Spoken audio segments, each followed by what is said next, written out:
I'll have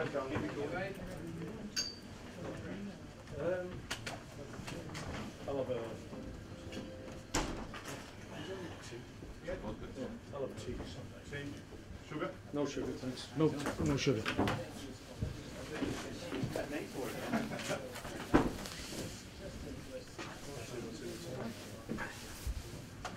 Mark, have you got the TV got here? Okay, you got it? Hey, Mark. You well? Fine. We'll start with our slightly left field generic question. Matthew Mackay and the situation surrounding him, involved the LMA as well, it looks like now. What do you make of that whole situation? It's a difficult one to talk about, I know. Yeah, it is difficult from looking from the outside in, but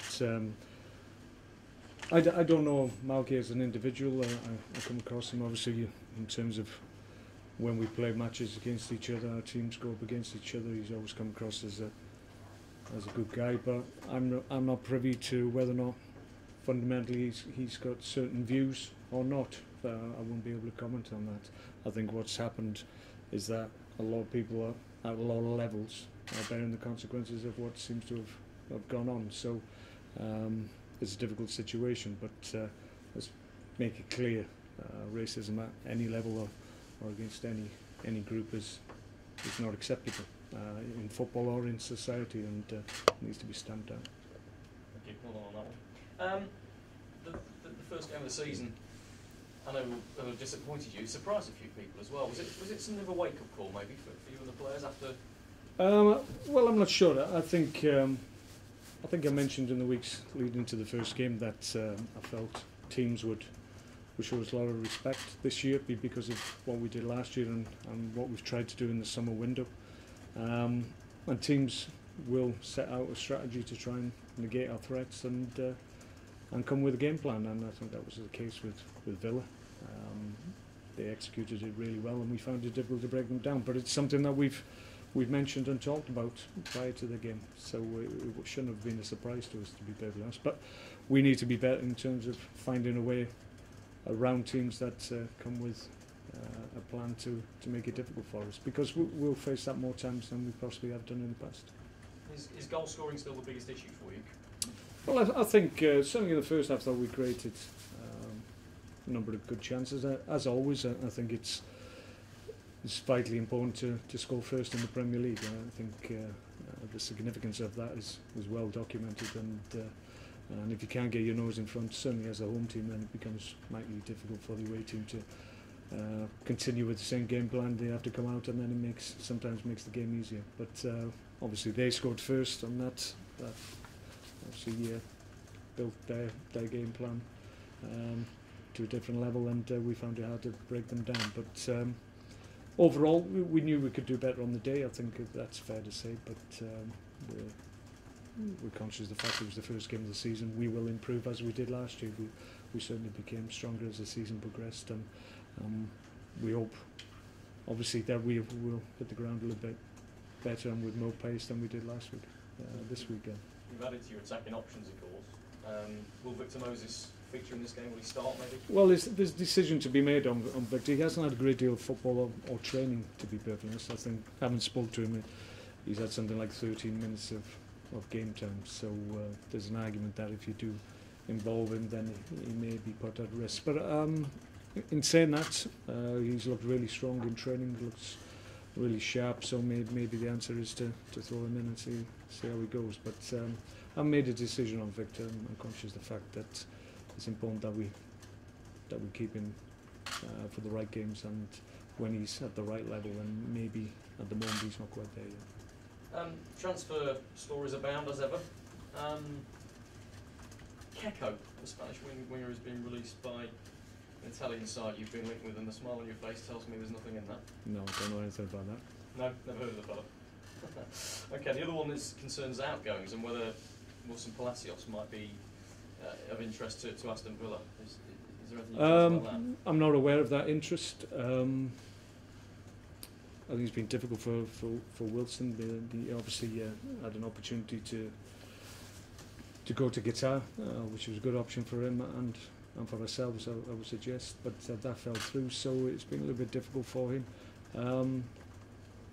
Wilson, we like as a guy and as a player, but it's fair to say that the squad's a little bit top heavy at the moment, and some guys need to maybe move on. If there was an opportunity and Wilson thought it was right for him and we felt it was right for us as well, then we'd considered it, I'm sure. But interest from any Premier League clubs is something I'm not aware of.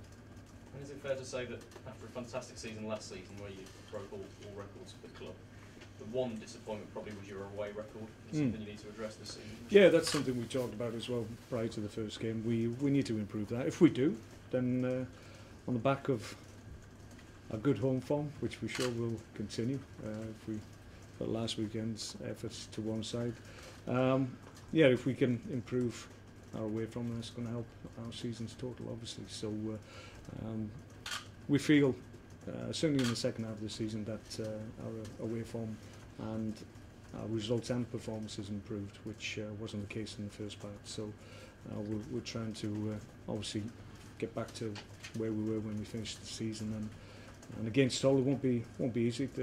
They've recruited well, spent a lot of money, and they look really strong. Obviously they've played last evening in the Europa Cup, and sometimes that can have a detrimental effect. So if they're not quite at the level they hope to be after a European venture, then we have to be ready to capitalise on that. And finally from me, your old mate Steve Bruce in charge there. Quite a job he's done really in the first season in the Premier League, isn't it? They finished 16th, they got to the cup final, and then they that Europa League as well. He must be really...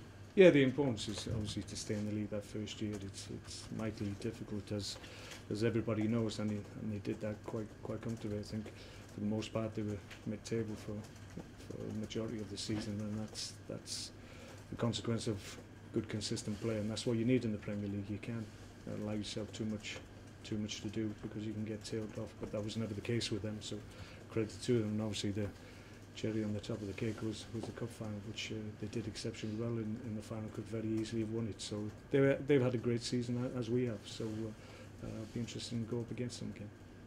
Yeah. Mark, you mentioned Hull City involved in the Europa League. How much does that Sunday routine take out of a team, and how does it enter your thinking in terms of preparing? It certainly does. In my experience, obviously, I've been in the UEFA Cup and Europa League myself as a manager with Blackburn, and it's difficult to really navigate the consequences of it, really, because probably the worst case scenario is that you travel away on the Thursday and then you come back and find yourselves on a quick turnaround and you're travelling away to a Premier League game. That's when it can have a real impact. Less so, I would suggest, if you're away in Europe on the Thursday and then you come back for a home game. It's not as marked, the demands on your energies, I would suggest. But it's not easy. It's not easy because you may find that in the early rounds you feel you can mix and match certain elements of your team, but then you leave yourself home and at risk to go out with a competition that you've worked hard to get into. So it is a balancing act, and it's not easy. Just one other one from me. Bojan made his debut last weekend. Is he going to take time to settle in, and do you have a role to play, given your experience in playing abroad, in helping him do that? Yeah, I think we all can see the ability that the boy has. The more adept he comes and the more acquainted with the Premier League and everything that entails it, then the better he'll become and the more impact that he'll have for us. Against Villa he had moments, but obviously with the season progressing you would expect him to have more of an influence on the game, given the talent that he has. But that was true of quite a few of the players against Villa. So a lot of elements of the team have to improve to make sure that the creative players on our side can flourish, and certainly he's one of them. We've got high hopes of him because of the talent that we see every day on the training ground, so we're very encouraged by what we've seen so far. Mark, Jeff Gutman and Peter Williams didn't feature in last week's defeats. How much has the World Cup affected your preparation for the start of the season? Well, it was precautionary last week because I was a little bit concerned that they hadn't had a great deal of football in pre-season. I think both of them only had a couple of 45s each, and I just felt they needed another week's training, just in terms of what I'd seen on the training field as well. I have to say this week they've been excellent, so they're certainly in my thoughts for the weekend. But it's about obviously managing your resources, and I just felt rather than putting them at risk in some situation that Victor Moses finds himself, to be perfectly honest, I think it's better that we are on the side of safety with these guys, and we've got a good strong squad, and I feel we can do that this year to a certain extent. So it's a little bit of caution now, just so that we can have them for the rest of the season.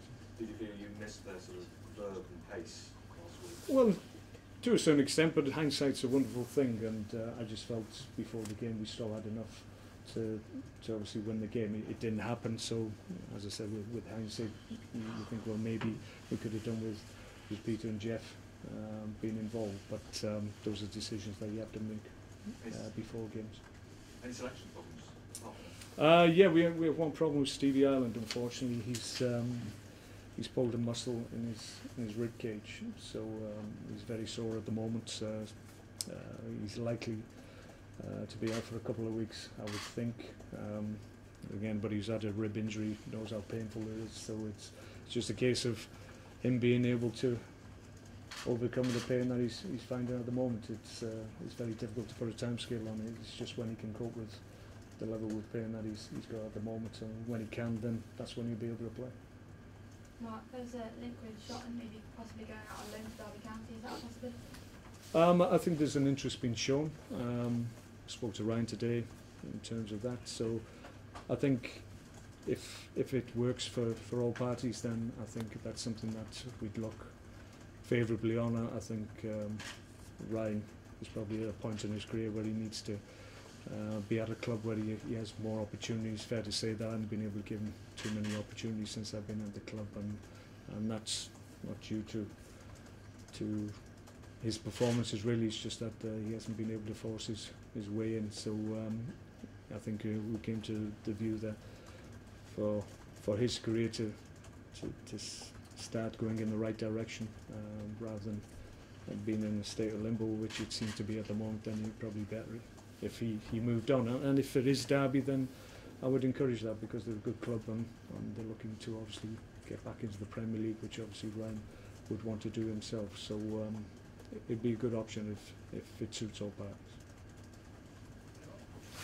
Okay. Thank you. Thanks, guys. Thanks a lot. No problem.